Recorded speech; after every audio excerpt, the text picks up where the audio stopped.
Hello guys, welcome to हिकोनावा। ये एक मोस्ट रिक्वेस्टेड वीडियो है। इसमें मैं आपकी डाउट्स क्लियर करूँगा कि ये जो कंप्यूटर है ये टच स्क्रीन का या नॉन टच स्क्रीन का, और इसमें जो है कि इसमें सीपीयू कहाँ पर है, और दूसरा कि ये डाउट है कि इसमें कैमरा कहाँ पर है। तो इन्हीं डाउट्स को आज मैं आपके क्लियर कर देता हूँ कि इनमें क्या है। पहले मैं आपको बताता हूँ कि ये जो है टच स्क्रीन नहीं है, ये नॉन टच स्क्रीन है, देखिए।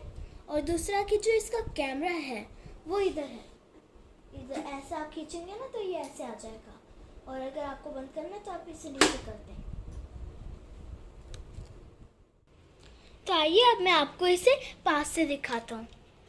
ये देखिए,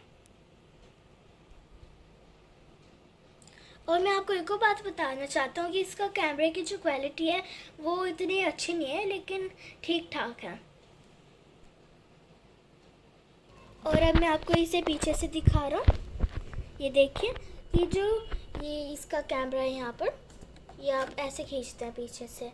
और एक और दूसरी जो डाउट था वो था कि इसके जो है सीपीयू कहाँ पर है। तो इसका ना इनबिल्ट ही सीपीयू है, और इसमें सिर्फ एक ही वायर लगती है जो नीचे जाती है, और उसे हम प्लग में लगा देते हैं। और अब आपके सारे डाउट्स क्लियर हो गए होंगे। So please like and share the video and also subscribe the channel. Thank you.